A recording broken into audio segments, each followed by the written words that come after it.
أشهد أن لا إله إلا الله وحده لا شريك له وأشهد أن محمدا عبده ورسوله لا نبي بعده. Alhamdulillah, puji dan syukur marilah kita panjatkan kehadirat Allah Subhanahu wa taala karena atas berkat dan rahmatnya kita dapat berkumpul di Masjid Baitul Tazkir dan juga bagi yang mengikuti di Zoom setelah kita tadi melaksanakan sholat ibadah zuhur berjamaah. Salawat dan salam selalu tercurah limpah kepada junjungan kita Nabi Muhammad Sallallahu Alaihi Wasallam, juga kepada keluarganya, kepada para sahabatnya dan seluruh pengikutnya hingga akhir zaman. Alhamdulillah, pada hari ini Kamis 14 Juli tahun 2022 bertepatan dengan tanggal 14 Zulhijjah tahun 1443 Hijriah, DKM Masjid Baitul Tazkir menyelenggarakan kajian secara hybrid di Masjid Baitul Tazkir secara offline juga online via Zoom.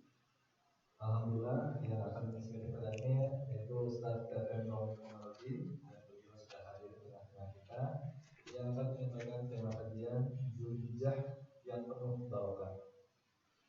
Kemudian bagi para jemaah yang mungkin apabila masih ada waktu di akhir acara yang ingin mengajukan pertanyaan, boleh nanti menyampaikan. Juga yang bagi para yang mengikuti di Zoom bisa mengisi pertanyaannya di kolom chat, dan juga para jemaah bagi akhwatnya juga bisa PC ke chat admin Masjid Baitul Tazkir ataupun di grup langsung. Baik para jemaah sekalian, marilah kita sama-sama menyaksikan kajian yang akan dibawakan oleh Ustaz Dadan Muhammadin. Pada Ustaz kami persilakan. Hamdan wa syukran lillah, nusalli wa nusallim ala rasulillah wa ala alihi wa sahbihi wa man tabi'ahum bi ihsanin ila yaumil qiyamah. Asyhadu an la ilaha illallah wahdahu la syarikalah wa asyhadu anna Muhammadan abduhu wa rasuluh wa ba'd. Uhayyikum bi tahiyatil Islam, tahiyatan mubarakah. Assalamualaikum warahmatullahi wabarakatuh. Ikhwani fiddin azakumullah, alhamdulillah dengan izin dan kudrah Allah kita berada pada pertengahan bulan mulia Zulhijjah, dan peristiwa pengorbanan atau ibadah udhiyah yang menjadikan bulan ini menjadi sangat mulia. Juga peribadatan ibadah haji saudara-saudara kita yang berangkat menunaikan ibadah haji. Ini pula yang membuat bulan Zulhijjah menjadi bulan yang sangat mulia. Konon para mu'arikhun, para ahli sejarah menyebutkan kenapa bulan ini disebut Zulhijjah. Karena memang di dalamnya ada peristiwa manasik haji. Yang para ulama ahli tafsir menyebut sejak zaman Nabiullah Ibrahim alaihi salam itu sudah ada. Karena itu penamaan bulan dalam Islam itu tidak bisa lepas dari peristiwa-peristiwa yang terjadi yang melintas dalam bulan tersebut. Adapun hal-hal yang bersifat fikih itu wajar terjadi, bisa jadi terjadi ikhtilaf, perbedaan pandangan, perbedaan pendapat seperti yang kita alami, yang kita rasakan, yang kita sama-sama saksikan bersama, bahkan ya sama-sama kita merasakan dampaknya. Apakah saum Arafah berdasarkan penanggalan wukuf Arafah sebagaimana penentuan pemerintah Saudi Arabia dalam menentukan kapan awal Zulhijjah, atau berdasarkan penentuan penanggalan awal Zulhijjah di negeri masing-masing. Ini sudah masuk pada bab fikih, ya. Fikih penanggalan. Nah, jadi dalam penanggalan pun terjadi ikhtilaf. Karena itu wajar ada dualisme. Tapi kalau dua-duanya berpegang pada hujah, argumentasi, insya Allah dua-duanya di mata Allah diterima, ya. Asal kita menunaikannya dengan penuh argumen. Inilah yang disebut dengan apa yang dikatakan para ulama fuqaha, para ulama fikih, mengikuti pandangan seiring dengan mencari tahu, ikhtiar untuk paham dari mana sumber pengambilannya, maka itulah perbuatan terpuji. Sebaliknya, kalau hanya mengikuti tanpa mencari tahu atau rasa ingin tahu apa alasannya, nah justru itu tercela. Nah, oleh karena itu mudah-mudahan baik yang duluan, yang belakangan diterima di sisi Allah Subhanahu wa taala. Itu aja pesannya. Karena ini pengaruh terhadap hari tasyrik juga kan? Kalau saum Arafahnya duluan, berarti otomatis sholat Idul Adha-nya duluan. Kalau saum Arafahnya belakangan, otomatis maka sholat Idul Adha-nya belakangan. Pengaruhnya apa? Hari tasyrik juga pengaruh. Kalau yang duluan hari Selasa itu adalah hari akhir tasyrik. Tapi bagi yang belakangan tasyriknya sampai Rabu masih tasyrik. Nah, ini persoalan-persoalan fikih, ya, persoalan-persoalan fikih. Dan ulama-ulama kibar, ulama-ulama besar di Saudi Arabia sekalipun sudah maklum itu, ya. Fadilatul Syekh Shalih Al-Utsaimin rahimahullah. Syekh Ar-Ruhaili, ya, Sulaiman Ar-Ruhaili juga menyebutkan bahwa bagi negara-negara di luar Saudi Arabia boleh mengikuti penanggalan sesuai dengan penanggalan awal di mana mereka melihat hilal. Jadi intinya hilal, ya. Tetap Ramadan ditentukan oleh hilal, Zulhijjah pun ditentukan oleh hilal. Itu harus dipahami itu. Jadi nggak ada kaitan tuh dengan polatak politik, nggak ada, ya. Jadi nggak ada, cuma orang suka menghubung-hubungkan. Enggak, kan itu ahli-ahli, dua-duanya ahli, ya. Yang harus dipahami itu begini. Satu, ada yang berpegang pada wujudul hilal. Apa itu wujudul hilal? Menetapkan tanggal dengan cara menghitung dan dalam hitungannya bahwa hilal sudah wujud. Mau terlihat ataupun tidak, hilal wujud. Nah, kalau menurut perhitungan hilal sudah wujud, maka dinyatakan besok saum. Atau besok 1 bulan baru. Nah, itu wujudul hilal namanya. Seperti yang dipegang oleh Muhammadiyah kemarin. Itu memakai hisab hakiki wujudul hilal. Yang kedua, ada perhitungan yang sifatnya dihitung, memang hilal sudah wujud, tapi belum bisa dilihat. Nah, belum bisa dilihat itu harus perhitungan derajat. Maka orang berdebat soal derajat. Berapa derajat hilal bisa dilihat? Nah, maka lahirlah haluan yang lain namanya ilmu hisab dengan berhaluan pada imkanur ru'yah. Wujudul hilal, imkanur ru'yah. Hilal memang sudah wujud, tapi bisa dilihat enggak? Nah, ini pembuktian bisa dilihat atau tidak, maka alat di sini berfungsi. Boska ITB berfungsi untuk melihat terlihat apa tidak. Nah, atau dengan mata telanjang terlihat atau tidak. Nah, itu dua, ya. Jadi wujudul hilal, yang kedua apa? Imkanur ru'yah. Ini harus dipahami. Yang ketiga, ada yang menggunakan pokoknya asal di satu tempat ada orang menyaksikan sudah melihat, sudah putuskan saja. Kita sama melihat, walaupun kita tidak melihat. Seperti Saudi sudah menentukan, sudah ikut Saudi saja. Nah, itu namanya ru'yat global. Nah, gitu ya. Itu namanya apa? Ru'yat global. Berpegang pada penglihatan di satu titik. di satu tempat, di satu matla. Karena pemerintah Saudi Arabia sudah menentukan kapan 1 Zulhijjah, lalu kapan jatuhnya 9 Zulhijjah dan 10 Zulhijjah.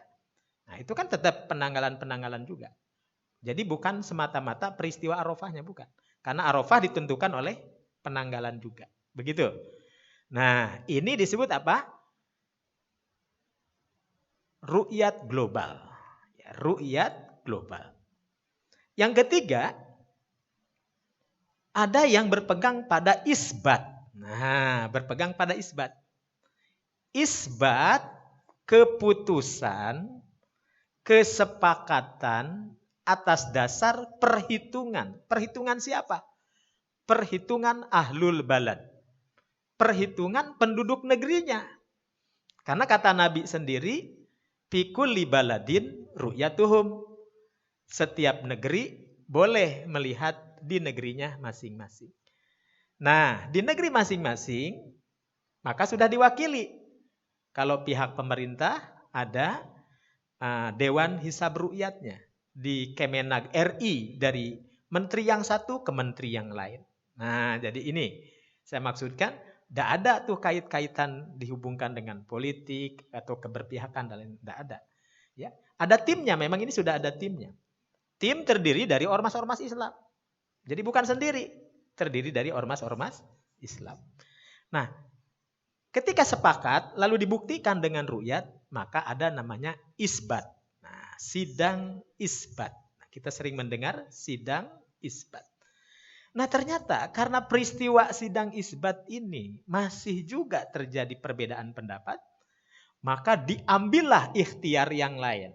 Apa ikhtiar para ahli astronomi, para ahli hisab dan ru'yat? Menggandeng seluruh kementerian agama di seluruh negara ASEAN. Maka ini yang disebut dengan MABIM. Jadi MABIM itu perhimpunan menteri-menteri agama se-ASEAN. Jadi bukan orang Indonesia saja, Malaysia, Brunei gitu ya, Thailand, Singapura. Nah, ini nyatu menentukan kriteria yang disepakati. Nah, maka muncullah haluan yang kelima, namanya Ru'yatul Hilal dengan kriteria MABIM. Jadi yang kita laksanakan kemarin, yang sholat adhanya ahad, nah itu berdasarkan kriteria MABIM. Yang duluan, nah itu berdasarkan wujudul hilal dan standar wukuf Arafah. Bagaimana menurut fikih? Dua-duanya sah. Cuma tentu ada rasa yang kurang nyaman. Lebaran, yang namanya lebaran enaknya kan bareng ya Pak ya? Jadi bareng. Makanya disiasati oleh sebagian kaum muslimin, ya sudah, saya saumnya Jumat deh. Gitu. Tapi sholatnya ahad. Nah, jadi nambah dong 9 Zulhijjah jadi lebih panjang malah ya. Jadi memang tidak ada yang bisa sempurna persis gitu ya, nggak bisa. Karena kalau mau sempurnaan, yang sempurna yang duluan, nggak bisa juga. Kalau disebut sempurna berarti mulai saumnya bukan dari subuh. Dari kapan? Dari jam 11 siang. Ya, berarti pagi masih bisa sarapan dong. Jadi tidak ada itu. Makanya inilah barangkali beda kalau di zaman Rasulullah. Ya kalau zaman Rasulullah kan ada Rasulnya. Jadi ya sudah, apa kata Rasul. Nah, ternyata di zaman sahabat Rasul sudah tidak ada, terjadi perbedaan. Ibnu Abbas duluan melihat di Madinah. Sementara Muawiyah bin Abu Sufyan di Damaskus belakangan melihatnya. Dua-duanya dibenarkan. Maka muncullah bab dalam kitab-kitab hadis, fi kulli baladin ru'yatuhum. Setiap negeri boleh menyaksikan hilal di negerinya masing-masing. Nah, terlepas dari itu semua, saudara-saudara, kita gak boleh habis tenaga, habis berdebat, terus-terusan mempersoalkan si hilal itu. Nah, gitu ya. Maklum sekarang itu kan zaman medsos ya. Kata siapa hilal nggak ada, hilal sudah muncul. Ada gambar orang berfoto namanya hilal, ada gitu ya. Ada lagi yang memposting gambar seseorang pakai seragam, punya nama Hilal juga. Hilal lagi ngorok gitu kan, gitu. Lagi tidur kan dia kan. Hilalnya masih tidur sehingga agak kelihatan katanya. Maklum ini zaman medsos ya, zaman medsos itu kan zaman disruption. Maka dikatakan oleh seorang pakar ekonomi terkenal ya, begawan ekonom UI, dunia kita hari ini dunia media sosial. Apa-apa diposting ya. Bapak aja kan lagi sarapan kayaknya nggak afdol kalau nggak posting dulu. Nasi uduk campur apa? Nah, posting gitu ya. Nah, nanti dijawab sama saudaranya kan gitu. Jadi memang ini dunianya sudah seperti itu. Sampai sekarang ada fatwa baru di Saudi Arabia nih untuk jamaah haji sekarang. Sebenarnya sudah diberlakukan beberapa tahun yang silam. Akhirnya Kementerian Luar Negeri Kerajaan Saudi Arabia turun tangan langsung sekarang. Mengeluarkan satu pasal undang-undang jamaah haji tidak diperkenankan berpotret. Padahal dulu bukan hanya orang Indonesia yang suka berpotret di Mekah, di Madinah. Polisi Saudi juga senang potret gitu ya. Sambil jaga, sambil main HP gitu. Nah sekarang Kementerian Luar Negeri turun tangan langsung. Nggak boleh. Gitu. Untuk apa? Ya tadi. Karena hampir seluruh orang, walaupun pakai kain ihram, HP mah gak ketinggalan. Jadi sambil tawaf bukannya zikir, gini aja pakai HP. Nah, untung ketika lempar jumroh nggak HP-nya yang dilempar ya, untung itu. Nah, jadi memang inilah problem baru di dunia media. Maka wajar ya para ahli teknologi menyebut kita ini masuk di zaman yang disebut dengan disruption era. Era perubahan yang dahsyat ya. Era perubahan yang sangat dahsyat, sangat cepat begitu. Dan mempengaruhi moral, mempengaruhi pranata sosial, mempengaruhi sikap sosial, kejiwaan dan lain sebagainya. Nah belakangan yang mengkhawatirkan mempengaruhi sikap ibadah gitu ya. Sikap ibadah. Lagi berdoa dipoto kan gagal nih. Tolong diulangi. Ya, gitu. Berdoanya sudah enggak, sebenarnya sudah kelewat. Cuma karena yang tadi gagal ya mohon dipotret lagi dekat Ka'bah gitu. Nah jadi kan ini makanya Kementerian Luar Negeri Saudi sampai mengeluarkan satu pasal undang-undang tentang larangan itu. Lalu dipatwakan oleh ulama-ulama ahli hukumnya. Nah ini. Ya mudah-mudahan bapak-bapak, ibu-ibu juga nanti kalau umroh haji ingat-ingat ya itu. Boleh tapi jangan berlebihan. Untuk mengabadikan tetap untuk ke anak cucu ya kasih. Tapi jangan sampai dalam poin-poin yang paling sensitif dan itu sangat ibadah sekali. Malah kita sibuk dengan bermain ria seperti itu. Sampai-sampai nanti malaikat yang mencatat kebaikan jadi bingung gitu ya.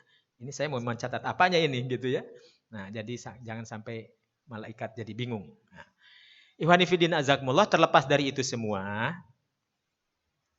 mumpung kita berada pada posisi pertengahan Zulhijjah dan Rabu kemarin sudah selesai tasyrik gitu ya. Alhamdulillah ada beberapa pointer-pointer yang tidak boleh kita lupakan, keutamaan. Satu, bahwa tauhid itu merupakan misi utama, pegangan atau fitrah dari Allah untuk dijaga, dipelihara. Jadi setiap bulan Zulhijjah kita diingatkan dengan perjuangan tauhid. Ya, perjuangan tauhid. Itu yang pertama. Yang kedua, bulan Zulhijjah mengingatkan kita apa yang diandalkan sebenarnya di hadapan Allah. Dimulai dari mana? Dimulai dari keluarga. Maka Nabiullah Ibrahim memberikan contoh bagaimana beliau berjuang menegakkan tauhid dengan istrinya Sarah. Setelah dengan Sarah, dengan Hajar. Dari Sarah memiliki keturunan Ishak. Dari siapa? Hajar memiliki keturunan Ismail. Dari Ishak memiliki keturunan Bani Yakub. Dari Yakub memiliki keturunan Bani Israel. Nah, dari Ismail memiliki keturunan Bani Abdul Muthalib. Bani Abdul Muthalib ke atasnya Bani Abdi Manaf, Bani Hashim. Ya, terus sampai ke Ismail bin Ibrahim. Ke bawahnya Rasulullah Shallallahu alaihi wasallam. Itu artinya dakwah tauhid berjalin berkelindan dari masa ke masa. Tauhidnya itu juga. Nah, gitu ya. Jadi tauhid yang diajarkan oleh Nabiullah Ibrahim, itulah tauhid yang kita pelajari hari ini. Terus berjalin berkelindan. Nah, berarti keluarga menentukan. Yang ketiga, pewarisan nilai dari senior kepada junior ini menjadi sebuah mata rantai yang tak bisa dipisahkan. Mata rantai perjuangan, hitoh juang yang tidak boleh terpisah. Bayangkan dari Nabiullah Ibrahim abad keberapa? Turun ke anaknya Ismail bin Ibrahim. Turun melintasi zaman yang entah berapa abad. Muncul-muncul di masa Rasulullah. Tauhid masih tegak. Berarti dari zaman Rasulullah lanjut ke sahabat, sahabat lanjut ke tabi'in, tabi'in lanjut ke tabi'ut tabi'in. Sahabat sampai tabi'ut tabi'in saja sudah 300 tahun. Dari mereka sampai kita berapa ratus tahun, bayangkan. Dari Nabi ke kita 1500 tahun. Tauhidnya tetap itu. Nah, berarti alangkah bahagianya orang-orang yang hidup di zaman ini yang masih berpegang pada tauhid. Nah, jadi ini mata rantai senior, junior, ya, mata rantai perjuangan yang terus berjalin berkelindan. Ya. Nah, jangan lupa juga di situ ada tantangan, di situ ada problem, problematika, tantangan, dakwah tauhid. Ya, maka ada ungkapan yang cukup menarik ya. Tajamnya pisau tak mampu membunuh atau menyembelih Ismail alaihi salam. Allah gantikan dengan seekor domba yang sangat besar. Nah, apalagi buasnya ikan paus di lautan tak mampu memakan, mengunyah Nabiullah Yunus alaihi salam. Demikian pula lautan lepas yang ganas tak mampu menenggelamkan Musa alaihissalam. Intinya apa sih dengan ujian-ujian tersebut? Intinya adalah perjuangan butuh pengorbanan, pengorbanan butuh cinta, cinta menjadi liar kalau tidak dikawal dengan takwa. Semua itu kan dalam rangka cinta kepada Allah, cinta kepada Nabi, cinta menegakkan tauhid, tapi dikawal dengan keimanan, ketakwaan, sehingga berjalin berkelindan, sehingga apa harapannya? Tetap harapannya adalah kita menjadi insan tauhid. Kita menjadi insan tauhid di segala zaman. Allah takdirkan zaman kita hari ini dengan tantangan yang beragam. Nah, tapi kita tetap berpegang pada tauhid. Dan yang terakhir adalah negeri yang adil, makmur, gemah, rifah, loh jinawi. Bahasa Al-Quran dalam surat Saba apa? Baldatun, toyibatun, warobun gofur. Kalau bahasa surat Al-Baqarah apa? Bakah mubarakah. Dulu negeri Mekah adalah negeri batu yang kering kerontang, tak ada pepohonan sedikit pun yang tumbuh di sana. Semenjak Nabiullah Ibrahim berdoa, luar biasa, kini walaupun tidak sehijau seperti di kita, buah-buahan apa sih yang tidak ada di sana? Apakah mereka kekurangan air sekarang? Tidak ada. Bapak kalau haji, kalau umroh, silahkan Pak lihat di museum Zam-Zam. Ada museumnya Pak. Tanya sama orang sana, mana museum Zam-Zam. Itu dijelaskan secara ilmiah Pak. Ya, secara ilmiah. Seperti apa sih sumur Zam-Zam di kedalaman perut bumi ini seperti apa. Saya pernah diunjukkan, ternyata ada semacam sungai di bawah itu ya. Ada semacam sungai dalam kedalaman berapa kilometer ke bawah. Kemudian kenapa secara ilmiah begitu sangat jernih dan air yang paling jernih di dunia gitu ya. Kenapa? Bagaimana tidak? Saringannya itu Pak. Saringan alami buminya. Mulai dari hamparan pasir, bebatuan, tanah apa, berlipat-lipat. Itu yang membuat filter. Itu ilmiahnya. Tapi kalau ingin simpel nggak usah ilmiah-ilmiahan. Itulah keagungan Allah. Karena kalau ilmiah-ilmiahan ketika ilmiah tidak bisa menjawab, wah nggak ilmiah ini kan jadi gitu. Nah jadi cukup ini keagungan Allah. Zam-zam ini keagungan. Tapi kalau ingin ilmiah, diteliti juga ya secara ilmiah. Nah, saya pernah diunjukin seperti apa gitu ya proses ilmiahnya. Nah, dan mendatangkan ahli-ahli air di dunia itu, mendatangkan ahli-ahli air di dunia. Dicek gitu ya, dicek. Belum lagi dari sisi keberkahannya. Bagaimana tidak berkah itu air? Saban waktu orang berdoa. Jutaan manusia berdoa.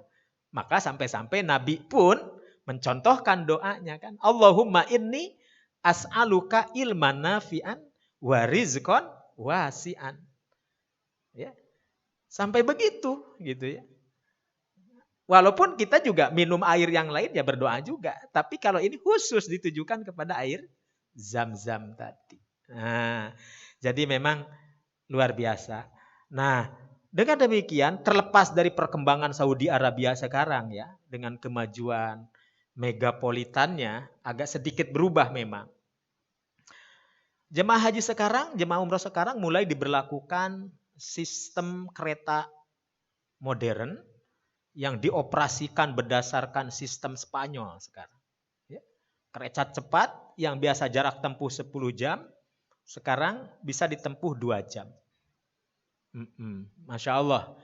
Jadi nggak ada cerita proyek mangkrak di sana ya. Jadi proyeknya laju cepat. Nah sekarang sudah bisa digunakan. Sekarang sudah bisa digunakan. Kecuali COVID kemarin ditutup katanya. Nah itu sistemnya sistem mesin Spanyol. Ya. Dan langsung banyak didatangkan dari sana juga. Nah keberkahannya apa? Walaupun mereka mempergunakan tenaga asing. Saya pernah tanya dengan dosen saya di sana. Ini gimana cara memfilter pekerja-pekerja asing yang ribuan untuk memperkerjakan proyek 2 kota suci. Ya kan mereka harus bekerja ya. Di kota Mekah, di kota Madinah. Mekah, Madinah itu kota suci. Masa iya orang lain bisa masuk dengan bebas? Tidak. Jadi mereka punya syarat. Kalau memang mau bekerja di sana ya harus muslim. Maka yang tidak muslim, kata dosen saya ini, otomatis dia masuk Islam. Berapa ribu pekerja masuk Islam. Hanya pintunya melalui dengan cara bekerja di sana. Luar biasa. Ya, luar biasa. Walaupun pemerintah kerajaan memperluas Masjid Nabawi, Masjidil Haram, berapa hotel yang disingkirkan, yang dirubuhkan. Berapa punya penduduk yang dirubuhkan. Apakah ada yang merugi? Tidak ada yang merugi. Tidak ada yang merugi. Bahkan raja mengganti berkali-kali lipat orang yang merasa dirugikan. Bahkan kemarin Masya Allah, ada berita gembira khusus warga Aceh. Ya, sempat Tira nonton? Nonton ya? Nah, warga Aceh gembira sekali itu. Kenapa? Karena dulu ada tokoh Aceh yang pernah tinggal di Makkah Mukarramah. Sudah berabad-abad lamanya. Namanya siapa? Pokoknya Al-Asi. Ujungnya itu Al-Asi. Kalau Al-Asi itu maksudnya Aceh. Kalau Al-Minangkabawi itu Minangkabau maksudnya. Berarti itu ada garis turunan ulama Minang yang hidup di Makkah. Nah kalau Al-Asi, nah itu Aceh. Ada orang kaya raya Aceh yang tinggal di sana, punya hotel di sana dekat Masjidil Haram. Nah, keuntungan dari hotelnya itu setiap tahun konon dibagi-bagikan ke penduduk, khususnya warga Aceh yang menunaikan ibadah haji. Nah, kemarin setiap orang jamaah Aceh dapat kebagian. Wajar kalau orang Garut nggak kebagian ya wajar ya. Karena dia bukan orang Aceh. Nah, jadi karena yang bagi-bagiinnya sana itu seorang pemilik hotel kaya raya turunan. Nah, Aceh ya. Al-Asi namanya. Pokoknya mereka punya database yang lengkap kok ya. Mereka punya database yang lengkap. Ini turunan siapa, ini turunan siapa, ini turunan siapa, ini turunan siapa. Luar biasa. Nah jadi keberkahan, nilai-nilai keberkahan yang tidak bisa kita anggap remeh sebelah mata ya. Bahwa demikianlah keutamaan Dzulhijjah dari berbagai perspektifnya ya. Perspektif akidah yakni tauhid menjadi simbol ideologi global ya dari generasi ke generasi. Dari sisi sosial, peristiwa haji itu merupakan peristiwa ta'liful ummah, bagaimana persatuan umat bisa dijalin, dibina kembali gitu ya. Kemudian dari sisi apa tadi? Pewarisan nilai, di mana perjuangan tidak boleh terputus sampai satu generasi saja. Dan yang paling terakhir adalah keberkahan negeri aman, damai, sentosa yang insya Allah sama-sama kita saksikan seperti hari ini. Makanya wajar kalau Nabi mengatakan masali wa masalul anbiya kamasali rojulin bana daron. Perumpamaanku dengan para nabi sebelumku bagaikan seseorang yang membangun sebuah istana. Payatufun, payata'ajabun. Semua orang yang mengelilingi istana pasti takjub. Yata'ajabun. Hala hadhihi labinah kata Nabi. Kecuali jadi kaget ketika ada batu bata yang nggak nempel pada bangunan itu. Ya namanya juga ini Masjid Baitul Tagir sudah bagus, sudah indah. Tiba-tiba di pojok ada batu bata yang mentaka jadi nggak indah. Nah kata Nabi, alangkah indahnya kalau batu bata itu ditempelkan lagi pada tempatnya. Maka Nabi mengatakan kepada para sahabat, kalian tahu yang aku maksud batu bata? Aku batu bata itu, akulah penyempurna itu, akulah pengakhir para nabi sebelumku. Nah inilah barangkali mudah-mudahan Allah Subhanahu wa taala senantiasa memberikan kekuatan kepada kita untuk tetap berpegang pada tauhidullah. Aqulu qouli hadza wa astaghfirullah li wa lakum. Wassalamualaikum warahmatullahi wabarakatuh. Waalaikumsalam warahmatullahi wabarakatuh.